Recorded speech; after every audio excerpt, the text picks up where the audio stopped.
പരിശുദ്ധാത്മാവേ എന്നിൽ വന്നു നിറയണമേ. പരിശുദ്ധാത്മാവേ കൃപ ചൊരിയണമേ. പരിശുദ്ധാത്മാവേ ശക്തി പകരണമേ. പരിശുദ്ധാത്മാവേ കൃപ ചൊരിയണമേ. പരിശുദ്ധാത്മാവേ ശക്തി പകരണമേ. പരിശുദ്ധ പരമ ദിവ്യകാരുണ്യനാഥനായ ഈശോയ്ക്ക് എന്നേരവും ആരാധനയും സ്തുതിയും വീഴ്ചയും ഉണ്ടായിരിക്കട്ടെ. നിങ്ങളുടെ ശാരീരികമായ അവസ്ഥ അനുവദിക്കുന്നത് പോലെ ഈ നിമിഷങ്ങളിൽ പ്രാർത്ഥിക്കാം. പ്രാർത്ഥനയോടെ ഈ നിമിഷങ്ങളിൽ ചെലവഴിക്കുക, അതാണ് പ്രധാനപ്പെട്ടത്. ഹൃദയം കർത്താവിൽ ഉറപ്പിക്കുക. നിന്റെ മനസ്സ്, നിന്റെ ചിന്തകളെല്ലാം കർത്താവിൻ്റെ സ്നേഹത്തിൽ വിശുദ്ധീകരിക്കപ്പെടാൻ വേണ്ടി ആഗ്രഹിച്ച് പ്രാർത്ഥിക്കാം. ഈശോയുടെ സ്നേഹത്തിനും ദൈവിക പരിശുദ്ധിക്കും ചേരാത്ത ആലോചനകളെ, ചിന്തകളെ, ആഗ്രഹങ്ങളെ, പദ്ധതികളെല്ലാം വിശുദ്ധീകരിക്കപ്പെടാൻ വേണ്ടി പ്രത്യേകം ആഗ്രഹിച്ച് പ്രാർത്ഥിക്കാം. പ്രഭാഷകന്റെ പുസ്തകം 37-ാം അധ്യായം 16 മുതലുള്ള വചനങ്ങളിൽ നാം വായിക്കുന്നുണ്ടല്ലോ, ചിന്തയാണ് എല്ലാ പ്രവൃത്തികളുടെയും ആരംഭം. എല്ലാ ഉദ്യമവും ആലോചനയുടെ തുടർച്ചയാണ്.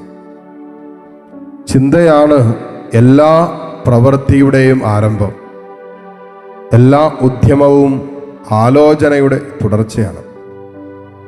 ഈ ആരാധനയിൽ പങ്കെടുക്കുമ്പോൾ നമ്മൾ ആലോചിച്ചു കൊണ്ടിരിക്കുന്നത്, ചിന്തിച്ചു കൊണ്ടിരിക്കുന്നത് എന്തൊക്കെയാണ് എന്ന് ആത്മശോധന ചെയ്യുന്നത് നല്ലതാണ്. പക്ഷേ നമ്മുടെ മനസ്സിനെ, നമ്മുടെ ചിന്തകളെ ആകുലതകൾ ഭരിക്കുന്നുണ്ടാകാം. അസ്വസ്ഥതകളായിരിക്കാം നമ്മുടെ ചിന്തകളെ വേട്ടയാടിക്കൊണ്ടിരിക്കുന്നത്. പക്ഷെ നിരാശ നിറഞ്ഞ ചിന്തയോടെ ഈ ആരാധനയിൽ പങ്കെടുക്കുന്നവരുണ്ടാകാം. പ്രതീക്ഷ നഷ്ടപ്പെട്ടു പോയവരും പ്രത്യാശയില്ലാത്ത അനുഭവത്തിൻ്റെ നടുവിൽ മനസ്സ് വല്ലാതെ ഭാരപ്പെട്ട് അസ്വസ്ഥപ്പെട്ട് കഴിയുന്നവർ ഈ ആരാധനയിൽ പങ്കെടുക്കുന്നുണ്ടാകാം. മ്ലേച്ഛകരമായ അശുദ്ധമായ ചിന്തകൾ നിരന്തരം താലോലിച്ചുകൊണ്ടിരിക്കുന്ന മക്കളുണ്ടാകാം. അഹങ്കാര ചിന്തകൾ മനസ്സിലും ഹൃദയത്തിലും കൊണ്ടു നടക്കുന്നവരുണ്ടാകാം. പക്ഷേ ചില പ്രതികാര ചിന്തകൾ പോലും, വെറുപ്പിൻ്റെയും വിദ്വേഷത്തിൻ്റെയൊക്കെ ചിന്തകൾ മനസ്സിൽ കൊണ്ടു നടക്കുന്ന മക്കൾ ഇതിനകത്തുണ്ടാകാം. ദൈവസ്നേഹത്തിൽ നിന്നല്ലാത്ത ആലോചനകളെ, ചിന്തകളെ നമ്മൾ വിശുദ്ധീകരിക്കുന്നില്ല എങ്കിൽ വിദൂര ഭാവിയിൽ ചിന്തയാണ് എല്ലാ പ്രവൃത്തികളുടെ ആരംഭം എന്ന് വചനം പറയുന്നുണ്ടല്ലോ. അതുകൊണ്ട് നമ്മുടെ പ്രവൃത്തികൾ കൂടുതൽ തിന്മയായിട്ട് മാറും, അത് ദൈവസ്നേഹത്തിൽ നല്ല എങ്കിൽ. ആഗ്രഹിച്ച് പ്രാർത്ഥിക്കാം. കർത്താവേ, ഞങ്ങളുടെ പ്രവൃത്തികളെ നീ വിശുദ്ധീകരിക്കണമേ. അതിനായി ഞങ്ങളുടെ ചിന്തകളെ നീ വിശുദ്ധീകരിക്കണമേ എന്ന് പ്രാർത്ഥിക്കാം. ഹൃദയത്തിൽ നാം കൊണ്ടു നടക്കുന്ന, താലോലിക്കുന്ന സകല ആലോചനകളും ദൈവസ്നേഹത്തിൽ പൊതിഞ്ഞതാകട്ടെ എന്ന് ആഗ്രഹിച്ച് പ്രാർത്ഥിക്കാം. കർത്താവേ, കാരുണ്യവാനായ ദൈവമേ, ഈ മക്കളോട് ചേർന്ന് ഈ മക്കൾക്ക് വേണ്ടി ഈ നിമിഷങ്ങളിൽ പ്രാർത്ഥിക്കുന്നു. ലോകമെമ്പാടും ഇരുന്ന് ഈ ആരാധനയിൽ പങ്കെടുത്ത് പ്രാർത്ഥിക്കുന്ന മക്കളുണ്ട്. പ്രതീക്ഷകൾ അസ്തമിച്ചു പോയവർ, പ്രത്യാശയില്ലാത്തവർ, നിരാശകൾക്ക് അടിമപ്പെട്ടു പോയവർ, ജീവിതത്തിൻ്റെ ഇന്നലകളുടെ ദുരനുഭവങ്ങൾ ജീവിതത്തെ വല്ലാതെ തകർത്ത് കളഞ്ഞ മക്കൾ, മുന്നോട്ട് പോകാൻ പറ്റാത്ത രീതിയിൽ അത്ര കണ്ട അസ്വസ്ഥതകളും പ്രതിസന്ധികളും തടസ്സങ്ങളും ബാധ്യതകളും മുമ്പിലുള്ള മക്കൾ, കർത്താവേ, നിന്റെ സ്നേഹത്തിൽ ഞങ്ങൾ സഞ്ചരിക്കാൻ തുടങ്ങുമ്പോൾ ശത്രുക്കൾ പോലും ഞങ്ങളോട് ഇണങ്ങിക്കഴിയുമെന്ന് വചനത്തിൽ അങ്ങ് പറഞ്ഞിട്ടുണ്ടല്ലോ. ഞങ്ങളുടെ എല്ലാ വഴികളും അങ്ങ് നേരെയാക്കുമെന്ന് ഞങ്ങൾ വിശ്വസിക്കുന്നു. ആഗ്രഹിച്ച് പ്രാർത്ഥിക്കട്ടെ. നിങ്ങളുടെ മനസ്സിൽ ഇപ്പോൾ കൊണ്ടു നടക്കുന്ന മനസ്സിൻ്റെ ദുഃഖങ്ങൾ, നിങ്ങളുടെ ഹൃദയത്തെ ഭരിക്കുന്ന ഏതെങ്കിലും ഭാരങ്ങൾ, അസ്വസ്ഥതകളുണ്ടെങ്കിൽ ഇതെല്ലാം കർത്താവിൻ്റെ കാരുണ്യത്തിലേക്ക് ഇറക്കി വെച്ച് പ്രാർത്ഥിക്കട്ടെ. നിന്റെ ജീവിതത്തിൻ്റെ സകല സങ്കടങ്ങളും, നീ ഇന്നലകളിൽ കടന്നുപോയ ജീവിതത്തിൻ്റെ പാപകരമായ വഴികളും അവസ്ഥകളെല്ലാം ഇറക്കി വയ്ക്കാൻ സ്വർഗം തന്ന അവൻ്റെ കാരുണ്യത്തിൻ്റെ നിമിഷമാണത്. ദൈവമേ, എന്നോട് കരുണ കാണിക്കണമേ എന്ന് പ്രാർത്ഥിക്കാം. ഈശോയെ, എൻ്റെ കുടുംബത്തോട് നീ കരുണ കാണിക്കണമേ. ഈശോയെ, മക്കളോട് കരുണ കാണിക്കണമേ. ജീവിത പങ്കാളിയുടെ ദുസ്വഭാവത്തോട് കരുണ കാണിക്കണമേ. ഞങ്ങളുടെ വരുമാന മാർഗങ്ങളോട് കരുണ കാണിക്കണമേ. കർത്താവെ, കടന്നു പോകുന്ന ഇപ്പോഴത്തെ സാഹചര്യങ്ങളുടെ മേൽ നിന്റെ കരുണ വർഷിക്കണമേ എന്ന് പ്രാർത്ഥിക്കട്ടെ. ഈശോയെ, അനുഭവിക്കുന്ന എല്ലാ രോഗങ്ങളിലേക്കും നിന്റെ കരുണ വർഷിക്കണമേ എന്ന് പ്രാർത്ഥിക്കുക. ഏതെല്ലാം മേഖലകളിൽ കർത്താവിൻ്റെ കരുണ നിങ്ങൾ ആഗ്രഹിക്കുന്നുണ്ടോ ആ മേഖലകളിലെല്ലാം കർത്താവിൻ്റെ കരുണ യാചിച്ച് പ്രാർത്ഥിക്കുക. പ്രത്യേകിച്ച് കുടുംബ ബന്ധങ്ങൾ അസ്വസ്ഥപ്പെട്ട് കലഹിച്ച് കഴിയുന്ന കുടുംബങ്ങൾ, ഭിന്നിച്ച് കഴിയുന്നവർ, വിവാഹമോചനത്തിൻ്റെ വക്കിലെത്തി നിൽക്കുന്നവർ, സമാധാനമില്ലാത്ത സന്തോഷമില്ലാത്ത കുടുംബ ബന്ധങ്ങൾ, കർത്താവേ നിന്റെ കരുണ വർഷിക്കണമേ എന്ന് പ്രാർത്ഥിക്കുന്നു. Hallelujah, hallelujah. ഇരുകരങ്ങളും ഉയർത്തിപ്പിടിച്ച് ഏതാനും നിമിഷം കർത്താവിനെ സ്തുതിച്ച് പ്രാർത്ഥിക്കട്ടെ. കർത്താവേ നിന്റെ കാരുണ്യം ഇപ്പോൾ ഈ മക്കളുടെ മേൽ വർഷിക്കണമേ എന്ന് പ്രാർത്ഥിക്കുന്നു. ഈശോയെ നിന്റെ കരുണ നിറഞ്ഞ കരം ഇപ്പോൾ ഈ മക്കളുടെ മേൽ നീട്ടണമേ എന്ന് പ്രാർത്ഥിക്കുന്നു. മനസ്സ് തളർന്നു നിൽക്കുന്ന മക്കളെ, ചിന്തകൾ അസ്വസ്ഥപ്പെട്ട് നിൽക്കുന്ന മക്കളെ കർത്താവെ നിന്റെ വലതുകരം വെച്ച് ആശീർവദിച്ച് വിശുദ്ധീകരിക്കണമേ എന്ന് പ്രാർത്ഥിക്കുന്നു. ഇവിടെ ചിന്തകളെ ഫലപ്പെടുത്തി ഇവിടെ പ്രവൃത്തികളെ വിശുദ്ധീകരിക്കണമേ എന്ന് പ്രാർത്ഥിക്കുന്നു. ആത്മഹത്യാ ചിന്തകൾ കൊണ്ടു നടക്കുന്ന മക്കളുണ്ട്. ജീവിതം അവസാനിപ്പിച്ചേക്കാമെന്ന് ചിന്തിച്ചുകൊണ്ടിരിക്കുന്ന മക്കളുണ്ട്.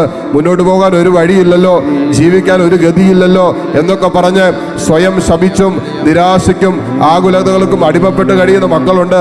കർത്താവേ നിന്റെ സ്നേഹത്തിൽ പ്രത്യാശ നൽകണമേ, നിന്റെ സ്നേഹത്തിൽ പ്രതീക്ഷ നൽകണമേ, നിന്റെ സ്നേഹത്തിലുള്ള വിശ്വാസം ജീവിക്കാനുള്ള കരുത്ത് നൽകണമേ. ഹല്ലേലൂയ, ഹല്ലേലൂയ, ഹല്ലേലൂയ, ഹല്ലേലൂയ, ഹല്ലേലൂയ, ഹല്ലേലൂയ, ഹല്ലേലൂയ. ഈശോയേ ആരാധന, ആരാധന, ആരാധന, ആരാധന. കർത്താവേ നിന്റെ വലതുകരം ഇപ്പോൾ ഈ സമൂഹത്തിന്റെ മേൽ നീട്ടണമേ. ഈശോയെ ഏറ്റെടുക്കണമേ. ഹല്ലേലൂയ, ഹല്ലേലൂയ, ഹല്ലേലൂയ, ഹല്ലേലൂയ. യേശുവേ ആരാധന, ആരാധന, ആരാധന, ആരാധന. ഈശോയെ ആരാധന, ഈശോയെ ആരാധന, ഈശോയെ ആരാധന. ഹല്ലേലൂയ, ഹല്ലേലൂയ, ഹല്ലേലൂയ, ഹല്ലേലൂയ. യേശുവേ ആരാധന, യേശുവേ ആരാധന. Hallelujah, hallelujah. ഈശോയെ നന്ദി, ഈശോയെ ആരാധന, ആരാധന. ഈശോയെ നന്ദി. ആരാധനയിൻ നായകനേ അങ്ങേ ഞാൻ ആരാധിക്കുന്നു. ഈശോയെ അഭിഷേകത്തെ തരുന്നവനേ അങ്ങേ ഞാൻ ആരാധിക്കുന്നു. ആരാധനയിൻ നായകനേ അങ്ങേ ഞാൻ ആരാധിക്കുന്നു.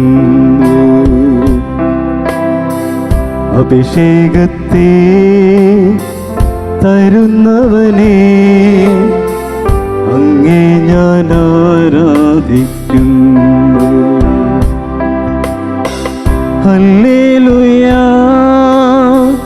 ഹല്ലേലൂയ, ഹല്ലേലൂയ.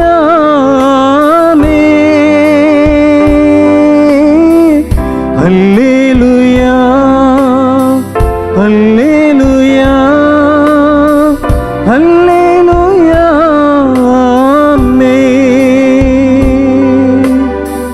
ഹല്ലേലൂയ,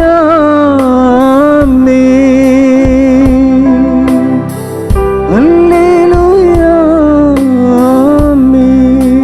മുട്ടുകുത്താൻ സാധിക്കുമെങ്കിൽ മുട്ടുമേലായിരുന്ന് ലോകം മുഴുവനും വേണ്ടി നമ്മൾ പ്രാർത്ഥിക്കുന്ന സമയമാണ്. പ്രത്യേകിച്ച് നമ്മൾ ഫ്രാൻസിസ് മാർപ്പാപ്പയുടെ ആരോഗ്യത്തിന് വേണ്ടിയും സൗഖ്യത്തിനു വേണ്ടിയും പ്രാർത്ഥിക്കുന്ന നിമിഷങ്ങൾ. പരീക്ഷ എഴുതിക്കൊണ്ടിരിക്കുന്ന കുഞ്ഞുങ്ങളെ പ്രത്യേകം നമുക്ക് ഓർത്ത് ഈ നിമിഷം പ്രാർത്ഥിക്കാം. അതിൻ്റെ ഭയത്തിലും ആകുലതലൊക്കെ കഴിയുന്നവർ, ശാരീരികമായ രോഗാതുരമായ അവസ്ഥകളിലൂടെ കടന്നു പോകുന്ന കുഞ്ഞുങ്ങൾ, അവരെല്ലാം നമുക്ക് പ്രത്യേകം സമർപ്പിച്ച് പ്രാർത്ഥിക്കാം. അതോടൊപ്പം ഈ ആലയത്തോട് ചേർന്ന് നിരവധിയായ പ്രാർത്ഥനാ നിയോഗങ്ങൾ സമർപ്പിച്ചിട്ടുള്ള ഒത്തിരി മക്കളുണ്ട്. പ്രഭാതം മുതൽ സായാഹ്നം വരെ ഈ ആലയത്തിൽ ഓരോ ശുശ്രൂഷകളിലൂടെയും നിയോഗങ്ങൾ സമർപ്പിച്ചുകൊണ്ടിരിക്കുന്നവരുണ്ട്. ഓഫീസിലും ഫോൺ വഴിയൊക്കെ നിയോഗങ്ങൾ സമർപ്പിച്ചുകൊണ്ടിരിക്കുന്ന മക്കളുണ്ട്. കർത്താവ് എല്ലാ മക്കളുടെ നിയോഗങ്ങളെ നിന്റെ സന്നിധിയിലേക്ക് ഉയർത്തുന്നു. ദിവ്യകാരുണ്യ ആശീർവാദം സ്വീകരിക്കാൻ ഒരുങ്ങുന്ന നിമിഷമാണ്. കർത്താവിൻ്റെ വലിയ കരുണ നമ്മളെ പൊതിഞ്ഞു പിടിക്കുന്ന സമയമായിരുന്നു ഇതെന്ന് വിശ്വസിച്ചേറ്റെടുക്കാം. കടന്നു പോകുന്ന എല്ലാ വിഷമങ്ങളിലും വേദനകളിലും തമ്പുരാൻ്റെ കാരുണ്യത്തിൻ്റെ അക്കരം വെളിപ്പെടുമ്പോഴാണ് ആ വിഷയങ്ങൾക്ക് പരിഹാരം ഉണ്ടാകുക. ഹൃദയത്തിൽ സൂക്ഷിക്കുന്ന എല്ലാ നിയോഗങ്ങളും ഒരിക്കൽ കൂടി സമർപ്പിക്കാം. ആർക്കെല്ലാം വേണ്ടി പ്രാർത്ഥിക്കാൻ ആഗ്രഹിക്കുന്നുണ്ടോ അവരെ കൂടി ചേർത്ത് നിർത്തട്ടെ. ഈ ആലയത്തെയും ഈ ആലയത്തിലെ എല്ലാ ശുശ്രൂഷകളെയും ചേർത്ത് നിർത്തി പ്രാർത്ഥിക്കാം. എല്ലാ ഹൃദയാഭിലാഷങ്ങളെയും ദൈവസന്നിധിയിലേക്ക് ഉയർത്തി താഴ്ന്ന സ്വരത്തിൽ കർത്താവിനെ സ്തുതിച്ചുകൊണ്ട് ദിവ്യകാരുണ്യ ഈശോയുടെ ആശീർവാദം നമുക്കിപ്പോൾ സ്വീകരിക്കാം. ഹല്ലേലൂയ, ഹല്ലേലൂയ, ഹല്ലേലൂയ. യേശുവേ ആരാധന.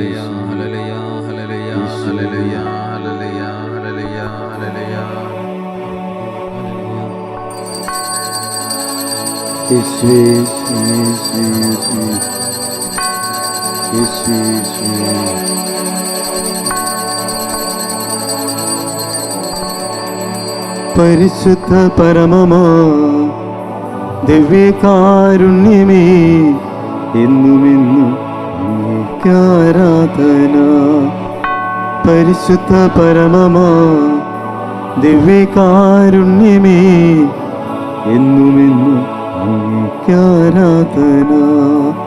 പരിശുദ്ധ പരമമാ ദിവ്യകാരുണ്യമേ, എന്നുമെന്നും അങ്ങേക്ക് ആരാധന.